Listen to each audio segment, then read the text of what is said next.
Autumn arrived early and was unusually harsh this year. The mornings grew colder, and Terrell had to bring out his old warm overalls and a thick knitted hat a month earlier than usual. "Everything's gone wrong in this world, even the weather," grumbled the elderly man, casting a disgruntled glance at the gloomy sky enveloped in low, dark clouds. Two huskies, dressed in luxurious grey and white coats, twirling and squealing happily in front of him. After watching the dogs for a while, the man looked up at the sky once more, as if hoping to disperse the clouds with his angry gaze, and went into the house. The old trusted hut, made of huge timbers, cracked by time, stood in a small clearing. On three sides the forest surrounded it, so close that the old sprawling limbs of the pines rested against the walls. From the shabby porch, a narrow path disappeared into the forest. The hut's owner took off his raincoat, hung it on a rack, and stopped in front of a small wash basin. The mirror above reflected a large head with long uncut hair and a beard almost to the shoulders, almost completely grey. The large, sharp features of his face were handsome, with a special, rare mature beauty that the few, deep chiselled wrinkles only emphasised. His eyes, under grey eyebrows that could use a little thinning, looked with the usual squint, attentive and tenacious. "Yes, what a handsome man I am," he chuckled ironically and turned around. "You're going to rot here alone among all this junk," the man muttered, looking around at the familiar room. The man had long considered himself an old man, though physically he could give a head start to men of 40 or even younger. For several years the surrounding villagers remembered the story of how the huntsman Terrell, alone, lifted a huge tree trunk that had fallen during a storm to free a man from under it. The 4 men who came to the rescue tried to repeat the feat, but only skinned their hands and tore their clothes. Of course, they didn't know how painful the torn muscles were afterward, how his back and shoulders whimpered from the strain, how his legs trembled after enduring a monstrous load, and how hard it was to pass by the astonished villagers without crying out in pain, without biting his lip, without giving away his condition. Why Terrell had to do that he probably didn't know himself, stubborn, unyielding, independent of birth. In neither childhood nor youth, nor mature years, and certainly not now, on the slope of years, had Terrell Lothrop ever confessed to anyone, even the smallest weakness, never complained, never asked for anything from anyone. No one who had known him all his life remembered this big, perpetually dishevelled head bowing to anything. On that autumn day, troubled by some premonition, Terrell wandered around the hut, began to fix the smoky furnace, but abandoned it. He got dressed, took his rifle, went out on the porch, and whistled to the dogs. The dogs, realising there was a walk to be had, squealed happily and rushed forward along the path, shoving and snapping at each other unkindly. "Where am I going?" grumbled Terrell, stepping habitually along the forest paths noticeable only to him. Suddenly the barking of dogs sounded far ahead. He knew perfectly well and caught the slightest nuances of their voices. He knew when they were raising and chasing a beast, when they were warning strangers, when they were preparing for an attack, and when they were just fooling around. Now the dogs had clearly detected something that shouldn't be in the forest and were calling for him to sort it out. Terrell quickened his step and in a few minutes reached a small clearing where the dogs were hanging around. By a huge pine tree, with his back pressed firmly against it, as if trying to blend in with the trunk, stood a human. He squinted fearfully at the dogs and looked helplessly around the clearing. Terrell shouted at the dogs and came closer. Running his palm over his face, he wiped off the raindrops, blinked a few times, looked closely and whistled in surprise. Instead of a lost poacher or some village man who had suddenly decided to take a walk in the fall forest in the rain, there stood a child, a boy of about 11 to 12 years old, no older. With a strained eye, Terrell immediately determined the boy was a city boy. White, pale, untouched by tan skin even now, only a month after the hot summer, immediately gave him away as an apartment dweller. The boy looked badly. His jeans, torn at the knees in the strange youth fashion, were made for clinging to every bush, branch and snag. He had apparently fallen many times and was covered in mud. His light-coloured sneakers, covered with the same autumn greasy mud, were wet through.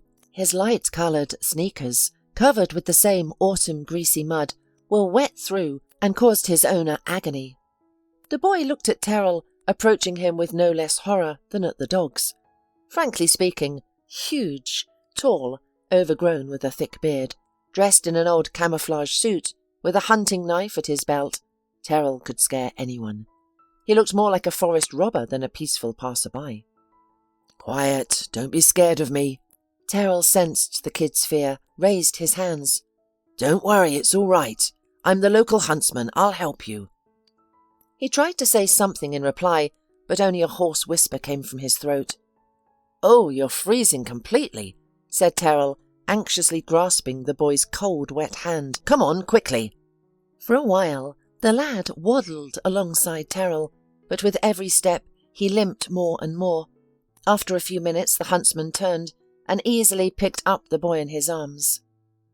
When he dragged the boy into his hut, dusk was falling. After helping him out of his wet clothes and shoes, Terrell seated him at the table. But the boy, utterly exhausted, began to slump over, so Terrell moved him to the bed. As soon as his head touched the warm, soft pillow, the boy fell into a deep sleep, undisturbed by worries or anxieties. Such is the gift of youth.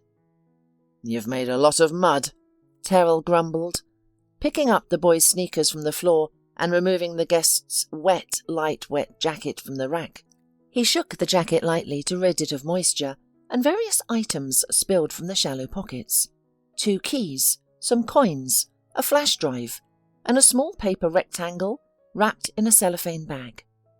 Terrell bent down, gathered everything and placed it on the table.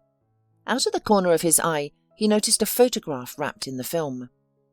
Something about it seemed unusually familiar and caught his attention. The photo showed a tall, broad-shouldered man and a young boy, slightly shorter than the man, but also sturdy. Both had thick, tousled hair and wide smiles.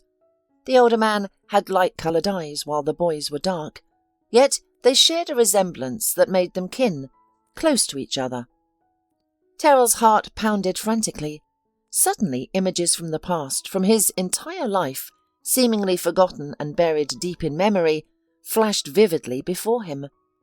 Nature had not deprived Terrell of either health or stature.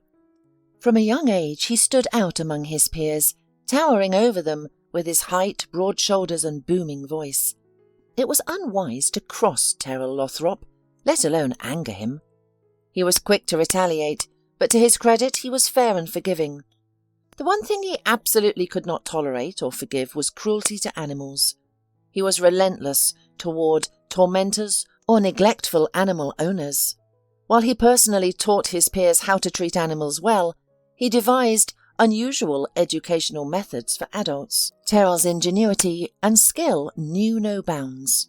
For instance, when the elderly grandmother Jennifer flogged her old goat, she later found her favourite shawl, knitted from the goat's wool, tied around the animal's neck.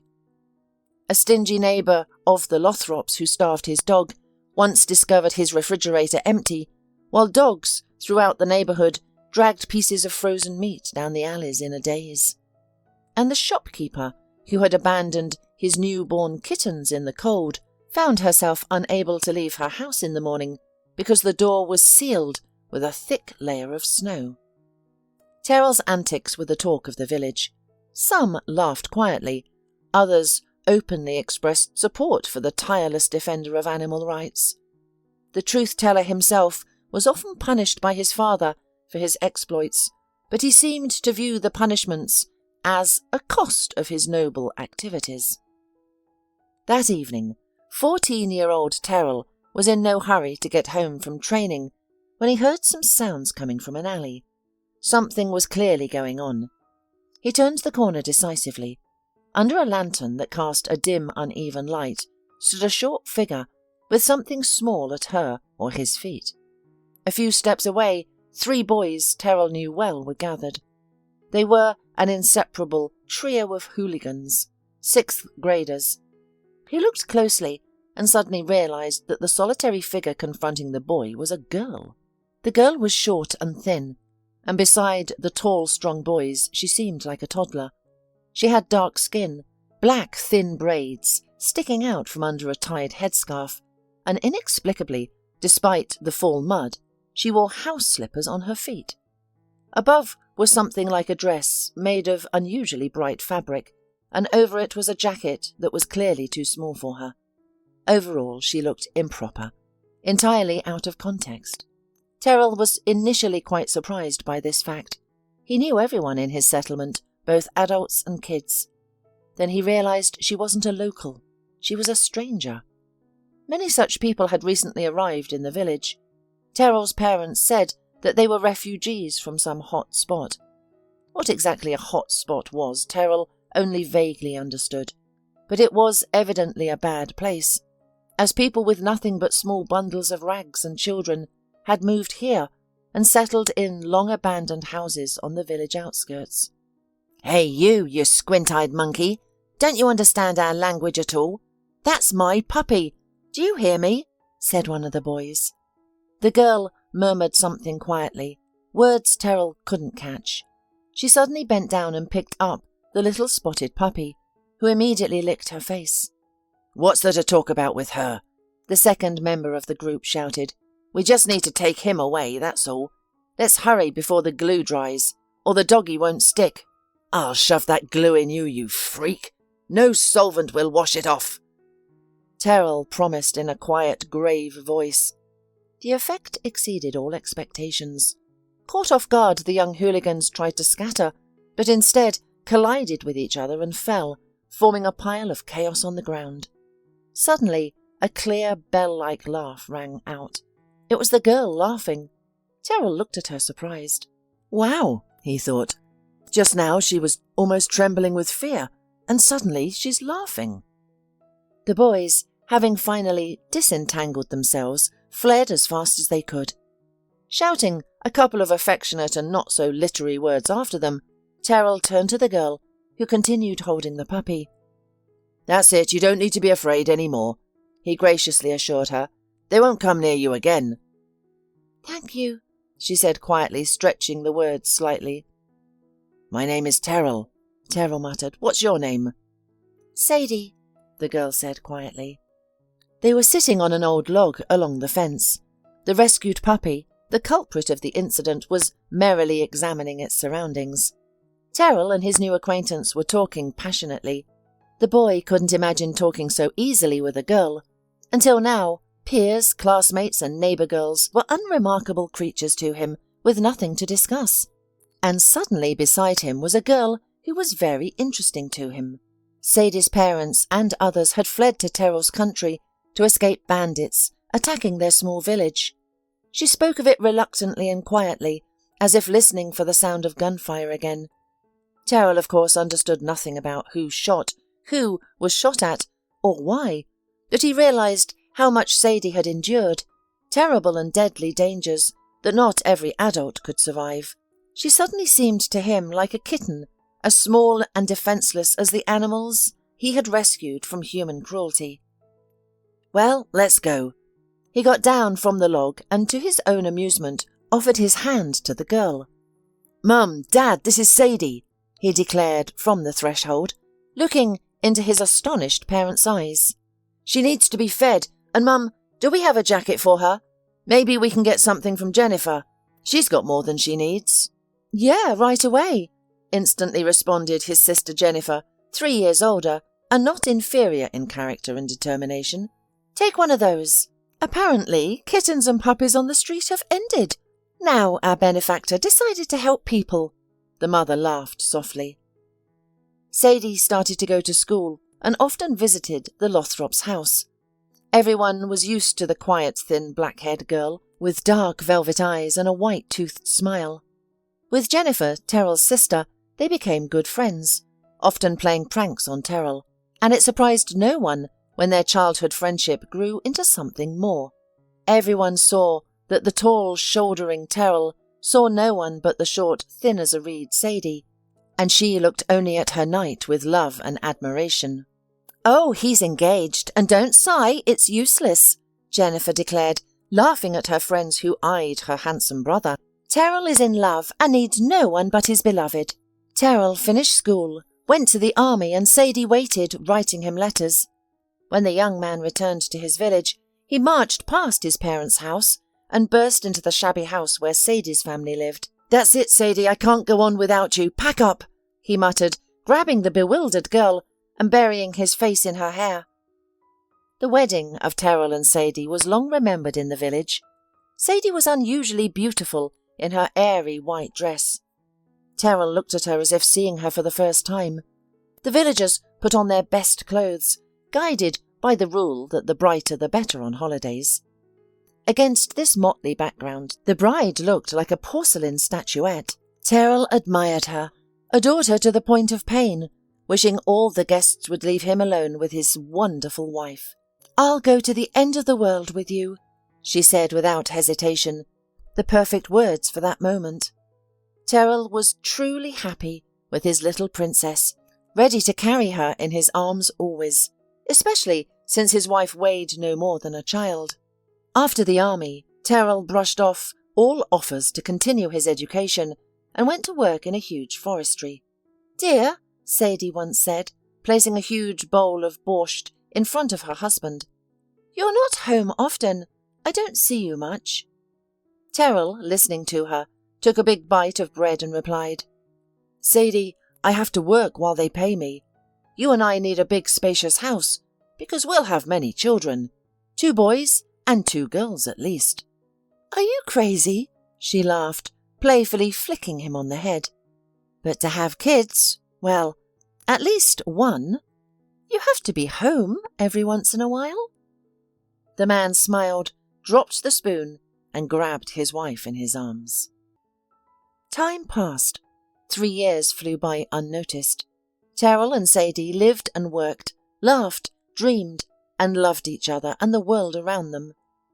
When Terrell was almost certain it was impossible to be more content with life, Sadie finally told him she was expecting a child. Throughout Sadie's pregnancy, Terrell was overly protective of her and the baby. Toward the end, he became so anxious that Sadie even began to get annoyed. "Stop it now, Terrell," she said with a teasing look. "You've worn yourself out and everyone around you. It's gotten to the point that your friends are asking about your health." She laughed. "Just imagine, not about my health, but yours, Terrell. Who's going to give birth, after all?" On the due date, Sadie, feeling contractions, was taken to the hospital. She lay on a gurney in the car, and Terrell sat beside her, holding her hand. Finally, she couldn't help but laugh. "Terrell, you're going to faint." At the hospital, Sadie looked at her husband seriously and said, "That's it. Wait for me. Or rather, wait for us." Pale and solemn, he sat in the waiting room thinking, "I'm so happy with her. So happy. And now I'll be even happier. How? It seems impossible." Twilight deepened outside the window, and minutes turned into hours. Terrell lost track of time, having forgotten his watch and phone in the chaos. Judging by his stiff back and legs, he had been waiting for a long time. Suddenly the door opened, and a man in a white coat entered the waiting room. The man had a troubled expression, avoiding Terrell's eyes, as if trying to muster the courage to speak. Finally, he looked Terrell in the eye. "Terrell," he said, breaking the silence. Suddenly, Terrell realized this stranger was about to shatter his world and his joyful expectations. Sadie was fragile, both inside and out. Perhaps her body couldn't withstand it, still weakened by a difficult, half-starved childhood. And the baby was too big for such a tiny mother. She died of internal bleeding, but managed to give birth, bringing their son into the world. "Terrell," the doctor said gently, touching Terrell's shoulder. You must be strong. You have a son now, a fine, healthy boy. He stays with us for the allotted time. We'll watch him, and then you can take him home. A few days later, Terrell brought his son home. He was greeted by the whole village. The love story of Terrell Lothrop and the Sadie was, of course, well known to everyone. Her death and Terrell's sudden widowhood, with a little son in his arms, came as a shock to all. From birth, Dylan, as Terrell named his son, was like the child of the whole village. On the first day, the house was packed with so many people wanting to help the young father that the baby, overwhelmed by the fuss and fear, burst into deafening tears. Okay, that's it. The official reception is over. Terrell's sister took charge of the situation. We'll manage on our own somehow. Jennifer, who married early and already had 2 children, while, as she put it, her brother was fooling around, became a real lifesaver for Terrell. She taught the young father all the wisdom of infant care. Don't shake, you, she grumbled at her brother as he tried to steady his trembling hands. The baby seemed so fragile and delicate that the man was afraid to hold her. Take him like this, Jennifer showed him. That's right. Hold him tight, but don't strain your arm so much, Terrell, or he'll fall off in 5 minutes. Terrell learned to feed his son, swaddle, dress him, and could walk for hours with the boy in his arms around the house singing lullabies. Though it was he who thought they were lullabies. Jennifer said his singing was more like the grunting of a bear, and only bear cubs could fall asleep to it. But despite his aunt's critique, Dylan listened to his father's voice with great pleasure, and seemed very pleased with this musical accompaniment. The young father mastered bathing the baby and even learned to cut his nails, for which he received the highest praise from his sister. Only one thing Terrell never learned was to give his son medicine. At the first signs of illness, even the mildest, Terrell was so frightened he nearly fainted, and was ready to take his son to the city over a simple runny nose. Jennifer told her acquaintances stories about her brother and nephew, enjoying their surprise. And you know, Terrell is even better than most mothers. If he could, he would breastfeed his son, honestly, she would say with a lowered voice. However, Jennifer was worried about such desperate self-sacrifice. Terrell, stop! Stop playing nanny. You need to work, she said once, and looking at her amazed brother, laughed. Because I have men from the forestry asking me every day, when will you come out of maternity leave? It'll be all right. She stopped his protest as she walked. Nothing is going to happen to your beloved Dylan. I'm still at home, and 3 kids are almost the same as 2. Jennifer finished with a laugh. So Terrell returned to work, happy to feel like a man again. And to tell the truth, they needed the money very much. But every evening he rushed home, missing his son terribly. He almost ran home to hear and see Dylan, to pick him up in his arms and twirl him around the room, feeling him grow heavier every day. Dylan grew up healthy, smart, and as tireless and inventive in mischief as his father and aunt were in their childhood. Each day he became more like his late mother.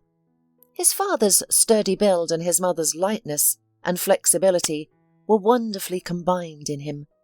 He resembled Terrell in his facial expression and his unruly curls, which could not be tamed, and grew at an inconceivable rate. Yet it was Sadie's face, with slightly swarthy skin, very dark eyes framed by thick lashes, and a bright smile.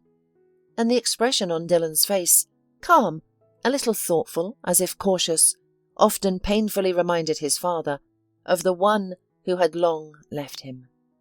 When Dylan was 10 years old, Terrell returned to the idea of building a house. Sadie and I always dreamed of our own house, big and spacious, he said passionately to his sister, and rushed to realize his dream. He pursued it with all his passion, as he did everything in his life. Yes, the neighbours, impressed by the scale of the construction, said puzzled, "You're crazy, Lothrop." "Terrell, you're crazy, aren't you?" Jennifer said to her brother, clearly alarmed. Why do you need such a big house? It feels like you're building a shopping centre. No other way. A house should be big, for a big family, Terrell repeated like a mantra. Like a stadium? His sister snickered. Who are you planning to live with there? The whole village? Well, you'll build it, and then what? Will you take turns living in one room or another? And who's going to clean all those windows for you? Will you hire a team of window cleaners? I'm not building for myself, Terrell answered confidently, ignoring Jennifer's jabs. Dylan will grow up and have a big family. Do you understand? A big one, not like mine. And what makes you think Dylan needs that? He'd want to live here. Jennifer wasn't about to go easy on her brother and posed a difficult question, but Terrell was unyielding. My son will live here, he declared emphatically. Of course he will ask you how, where he should live, Jennifer replied ironically, ending the pointless conversation. After 3 years, the house was mostly complete and quickly became a village landmark. It was 2-storied with large glazed loggias and wide windows, and a roof covered with red tiles. Among the other houses, Terrell's house looked like a peacock among the chickens. The man was bursting with pride and said to 13-year-old Dylan, Here, Dylan, this is our house, our family nest. You know, in the old days, people lived in one house for generations, were born in it, died, left, but always returned, no matter what happened. That's what family is, you know? It's us and our home. Dylan nodded in agreement with his father, already planning how he could quickly escape the family nest to join his friends waiting near the shop. Terrell, I've wanted to talk to you for a long time, Jennifer once said, listening to her brother's lecture on family values. You keep telling Dylan about home, family and all that, but between you and me, the boy has never really had a family. Maybe you should think about it, huh? Don't play dumb. I mean, don't be a fool, she exclaimed, noticing her brother's bewildered expression. You're a strong, handsome man in the prime of your life. You've always been popular with women, and now you're quite the catch.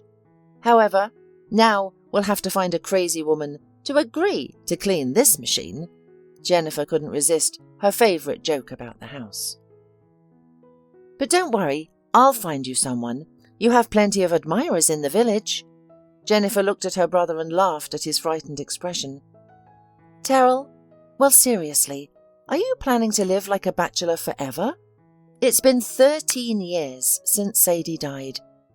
She suddenly sobbed, but quickly composed herself, angrily wiping her eyes and pushing her brother's shoulder.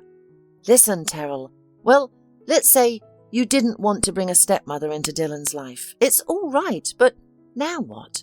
You've raised Dylan. It's time to think about yourself. I thought about it, Jennifer, Terrell said quietly. I can't, that's all. But I still need only Sadie, she and Dylan, and no one else. Well, and you, sister, he said with a smile. Of course, she laughed. You need me for making pickles and jam and sewing holes in your jackets.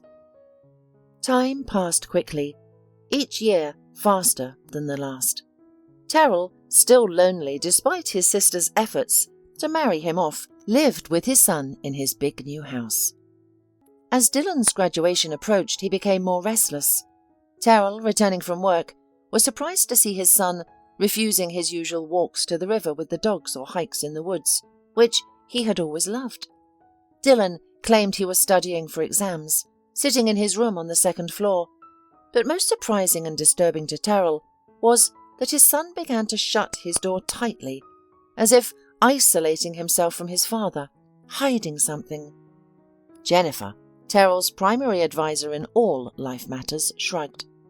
By then, she was already the mother of 2 adult sons, who had finished school and studied at technical college, and 2 charming girls, who she had managed to give birth to and raise, without ceasing to care for her brother and nephew. The boy is growing up in every sense, said Jennifer, looking at her brother meaningfully. But he's never closed up before, Terrell said, confused. I've never entered his room without permission." "Did you really think Dylan would sit on your lap all his life and tell you everything in your ear? That's it, Terrell. The boy has grown up. Get used to it. You're no longer the centre of his world." "Comforting," said Terrell thoughtfully. "You bet," Jennifer laughed. Dylan passed his high school exams, and Terrell still hesitated to talk to his son about plans. For some reason he feared this conversation. It seemed to him he was bound to hear something from Dylan that he didn't want to hear. He kept postponing it, and then he vanished altogether when Dylan went into the army. For the first time, Terrell was left without his son. Loneliness weighed heavily on him. The evenings dragged unbearably long. The nights were filled with less cheerful memories instead of sleep, and the dawns brought no relief or rest. "You're fooling around." Jennifer, as always, categorically addressed her brother's condition. "Do something else besides work and your stupid house. Go with Lou to the forest, to hunt, or what?" she said, referring to her husband, a skinny, restless man who, despite 4 children and a tough woman, as he teased Jennifer sometimes, never lost his vivacity and cheerfulness. Hunting appealed to Terrell, not for shooting game, but for the joy of wandering through thickets and brushwood, or sitting in a secluded spot listening to the silence. The forest brought Terrell peace. His thoughts became light and pure, as if all the clutter had been washed away. The forest in their area was great. For many kilometres, the pines stood straight as arrows, like ship masts. He could walk for hours on the springy carpet of pine needles, inhaling the intoxicating scent of pine and mushrooms, touching the soft skin-like surface of the trunks where the bark had fallen off. "What kind of hunter is he?" Lou laughed when asked about their joint trips with Terrell. "He climbs up somewhere and sits there listening to the birds." News from Dylan rarely came, far less often than Terrell desired. Alive, healthy, serving, everything is normal. That was essentially the gist of it. Dylan clearly didn't spoil his father with lengthy messages or expressions of feelings. Terrell waited for his son, and as the end of Dylan's military service approached, his impatience grew. "Well, when are we expecting our soldier home? When do we prepare the dough for the pies?" Jennifer, busy in the kitchen, didn't look at her brother. "Terrell, when?" she asked again, not hearing an answer. "I don't know," came the reply. "Apparently not soon." "And what happened?" Jennifer put aside the frying pan she had been scrubbing and sat down next to Terrell. "Here." A small paper was visible in his hands. "He's arrived, but he's staying in town for now. He's going to study at the technical college." Confusion and resentment were evident in Terrell's voice, as if he were not a big grey-haired man in his 50s, but a little boy whose toy had been taken away. "Well, how so? I've been waiting for him." "Well, you waited, so what? We all waited. So we'll wait. And you'll wait. You're not going anywhere. And in general, Terrell," Jennifer got angry, "get a grip on yourself. The boy has grown up. He has his own life, interests and plans. And you're acting like an old hen. That's it. Your precious Dylan won't go anywhere. He'll study, get a profession, and come back." Jennifer, as always, found the right words for Terrell, and he calmed down. Finally, 4 years of Dylan's studies passed. During this time, he was home several times, arriving cheerful, healthy and noisy. He hugged his father, kissed his aunt and nieces, expressed how much he missed home and all his relatives, and then left again, with bags full of homemade goods. Last time, when his father tried to discuss the future, Dylan waved him off. "Oh, Dad, why talk about it now? I'll finish, I'll get my diploma, and we'll discuss it." Then he would look at his father and add, as if consoling him, "And you? Keep the house in order, or who knows, maybe I'll bring you new tenants." And he would wink mysteriously at his father. At last, Dylan received his diploma and announced his return home. The whole family, Terrell, Jennifer, and her family were eagerly awaiting their son, nephew, and cousin. Their impatience was particularly strong because he hadn't been home for months. Dylan arrived and everything seemed normal at first, but Terrell sensed something was amiss. His son was reserved, saying little, as if deliberately keeping himself tense. Then, seemingly realizing this, Dylan began to laugh and joke, but it felt forced. Whenever he met his father's gaze, he'd fall silent. Jennifer also felt this inexplicable tension, which sat with them at the table like an uninvited guest. After an hour, she abruptly stood up. "Well, why are we still sitting?" "We're going home. Come on, Lou, get up," she urged her husband.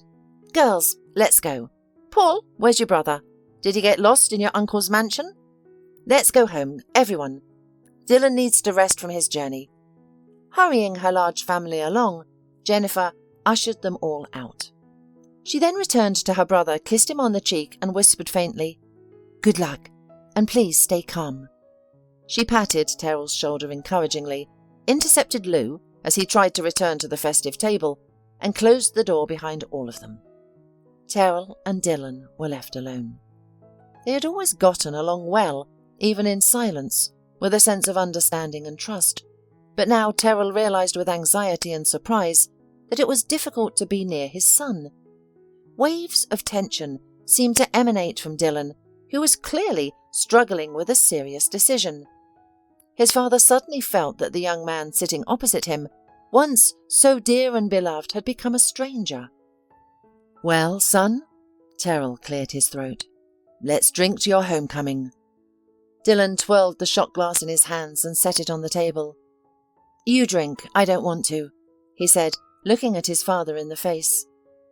"Well, I'm not particularly eager either," Terrell replied, looking embarrassed and blushing. "It's just tradition to drink to homecoming. We've been waiting for you so long. I even hoped you might not come alone." He cleared his throat awkwardly. "Maybe you'd have a girl, you know, your bride?" Terrell's voice trailed off, but Dylan continued to stare at his father, not helping him out of the uncomfortable situation. "Well, here we are, waiting for you," Terrell repeated. "I have already spoken with my boss at the forestry.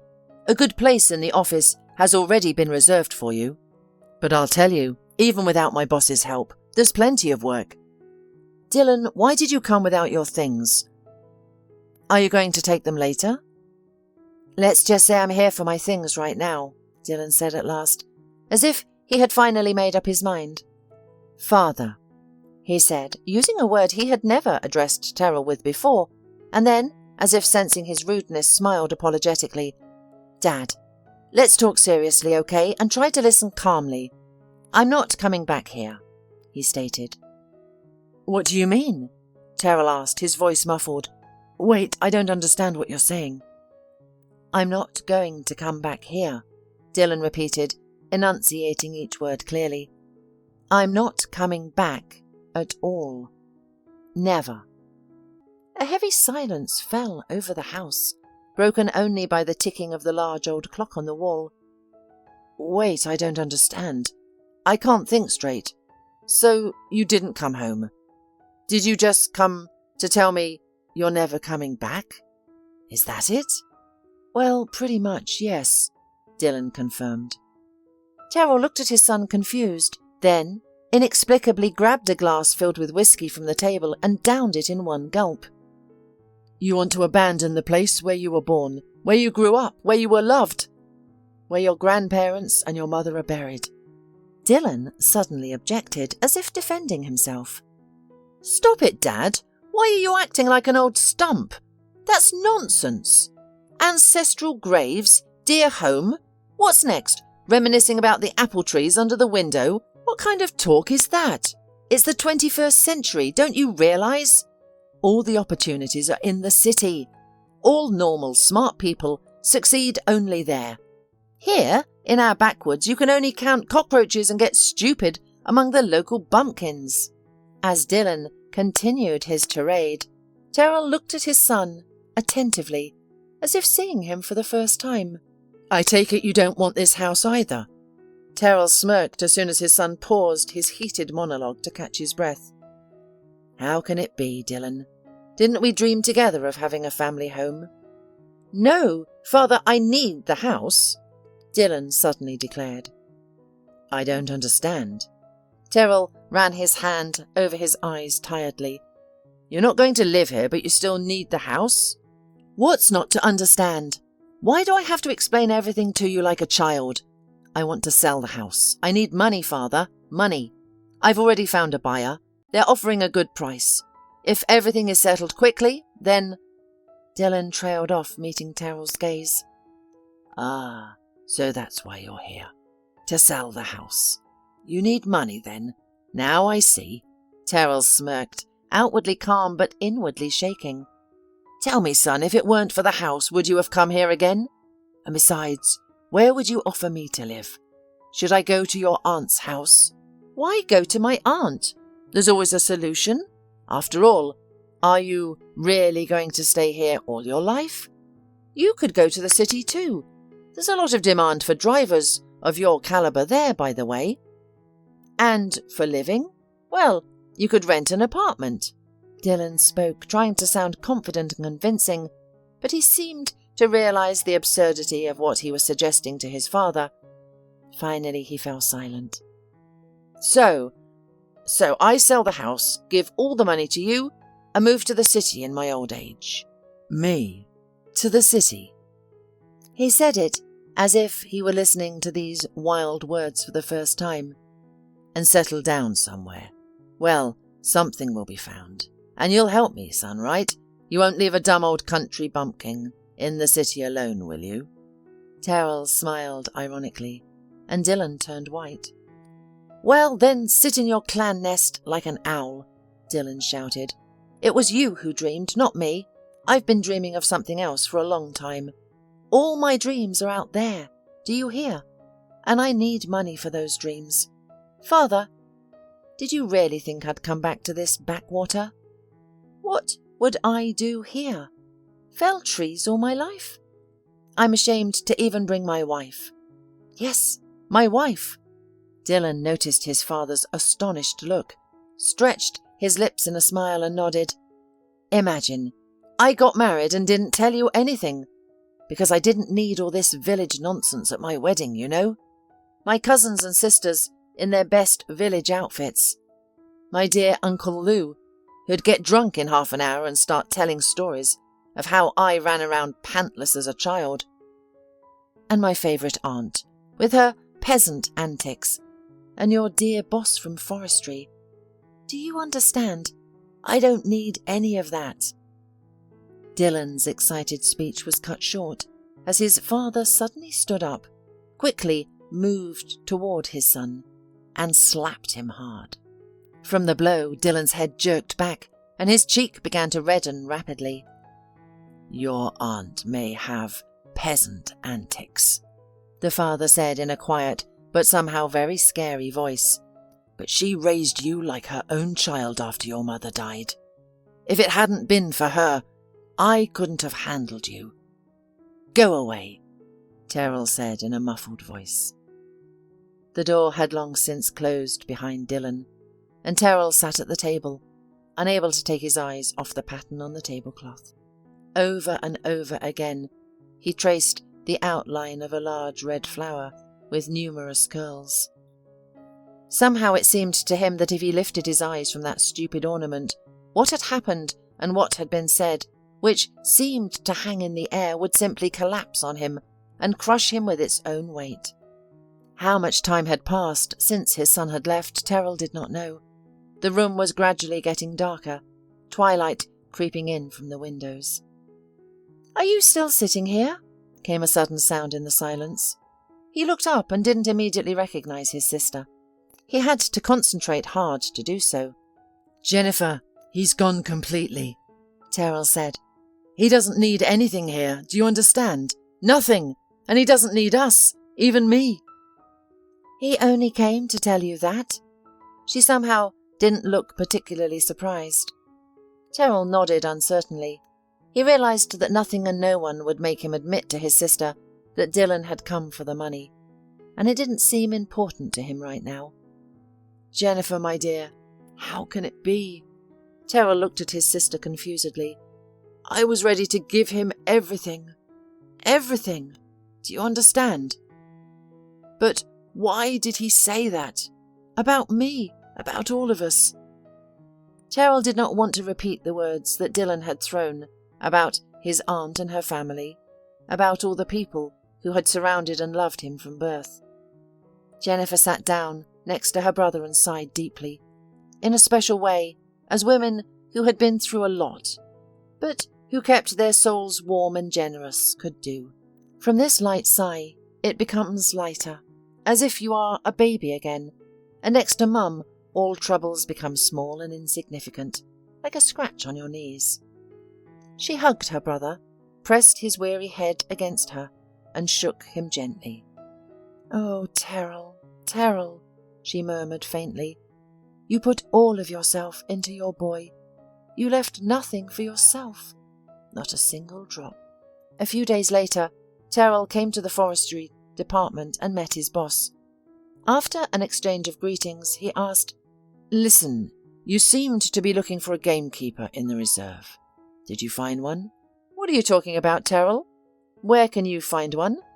No one wants it because the salary there isn't high, and you have to sit in the forest for 11 months of the year out of 12. Who needs it? And it's not a good idea to send a stranger there. Our woods and thickets are like a hell of a place. And the territory is huge. Anyway, we need a local who knows everything there." It's useless." The boss waved his hand. "Why do you ask? Do you have someone?" "Yes, me."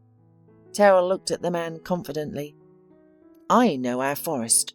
Well, I understand it will probably be necessary to study to get certifications. I'm ready. Tell me where and how." "Terrell, are you serious? There was an old hut there. Hasn't it been torn down yet?" Terrell interrupted. "No, it's still standing." "Where can it go? Since the former gamekeeper died, it still stands untouched." "It must have fallen apart after so many years. After all, no one has lived there for 5 years." "Well, it's no big deal. My hands grow from the right place. I'll fix it. Let's decide how and what to do. And give me the materials to repair the hut. Don't be stingy." A few more days passed. "Are you selling the house?" Jennifer barked from the doorstep. "Well, I am." Terrell looked at his sister from under his brows. "What the hell do I need it for now? This house. It's a lot of trouble, beyond measure. I'm living here like a fool on 2 floors, and I keep thinking I should get a maid and a major domo so that I don't have to wear out my own hands." "Terrell, I'm talking to you seriously. Drop your stupid jokes and explain everything properly." "It's necessary, Jennifer. You understand? It's necessary. Dylan has a family there," he repeated diligently, not noticing his sister's surprised look. "He probably already has a child. Well, if that happens, he shouldn't have to live there in rented corners and work hard with those damned loans while I'm sitting here in 10 rooms alone." "He hurt you, Terrell. He hurt you terribly." "Well," Terrell fell silent and added bitterly, "I'm not the first, nor the last, who had a son who wasn't what I wanted. And maybe I'm the one who's not right. Perhaps I expected something wrong, did something wrong. Who knows, Jennifer? Who knows?" He sighed heavily. "I don't need the house anymore, and I don't need this money either." "All right," Jennifer continued to look worriedly at her brother. "You'll sell the house, give the money to Dylan. But what about you? Where will you go in your old age? I'd like to know." "Oh, don't worry about that. I've already rented myself a superb place in an eco-friendly suburban neighborhood. Beautiful views from the windows. State-provided board, quiet and very intelligent neighbors. Mostly furry." Jennifer, realizing that her brother's jokes hid confusion and pain, remained patiently silent. "Jennifer, forgive me." Terrell finally became embarrassed. I've gotten carried away, but don't worry about me. Everything is going very well. Really? I'll live in our reserve. I'll be a gamekeeper. I'm getting the paperwork done right now." "I see," Jennifer said slowly. "So you've decided to run away from everyone, to bury yourself in the forest. Is that it?" "Come on, Jennifer." Terrell waved his hand. "It's not as if I'm going to the North Pole. It's only 10 kilometers from here. And as for running away, you can't run away from yourself," he finished bitterly. Many years passed. Terrell continued to work as a gamekeeper. He was responsible for a vast territory overgrown with pine forests. It was plenty of work. Every day he patrolled a large portion of his lands, observing the animals, clearing forest debris, arranging feeders for hungry winters, and monitoring animal extraction during hunting season. A particular headache for Terrell, like any gamekeeper, was poachers. They tried to bribe him, placate him, even intimidate him. However, after he had beaten up 3 burly guys armed to the teeth and marched them on foot to the police station, fewer and fewer people in the neighborhood wanted to tangle with Terrell. Dogs became his helpers. In the loyalty of his 4-legged friends, Terrell found true solace. He adored dogs. His huskies were exemplars of beauty, health and training. On the small area in front of the gamekeeper's hut, there were always 2 or 3 silver-grey beauties. There Terrell lived, year after year, becoming a true forest hermit, having buried his pain and loneliness, along with himself, in the forest wilds. And so it remained, until the day he accidentally stumbled upon a lost boy. Terrell thoughtfully looked at the photograph that had fallen out of the pocket of the unexpected guest found in the forest. That picture showed him and his son Dylan. It was the day Dylan had graduated from high school. Terrell shifted his gaze to his reflection in the mirror. From there, he saw an aging man with lush beard that fully covered the lower half of his face. The man sighed, and for the first time in many months, pulled out a razor. The simple procedure changed him beyond recognition. He was himself again, and immediately looked 20 years younger. Terrell took the photo lying on the table and looked at it again. Now he resembled the man in the picture.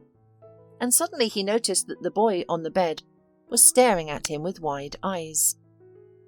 "Is your name Terrell Lothrop?" he whispered. Terrell at last took a good look at his find. The boy was very thin, pale, with large dark eyes. Terrell was quite sure that he had never seen, could not have seen this child before, but just as surely he felt that he knew him from somewhere. Something subtly familiar was in his face, something terribly familiar, stirring a sweet pain in his heart. "Who are you, boy?" he asked quietly, seating himself in a chair and not taking his eyes off the boy's face. "I am Matthew," said the latter, "and my surname is the same as yours, Lothrop," he added, almost in a whisper. "So you're Dylan's son?" Terrell said, his voice almost calm. "Yes, I'm Matthew Lothrop, your grandson." Matthew was born shortly before Dylan had broken ties with his father and moved to the city. Dylan's family life was far from happy. For years he and his wife stayed together, perhaps only because of the apartment bought with the unexpected money from his father. When Dylan received this substantial sum, his first impulse was to reconcile with his father.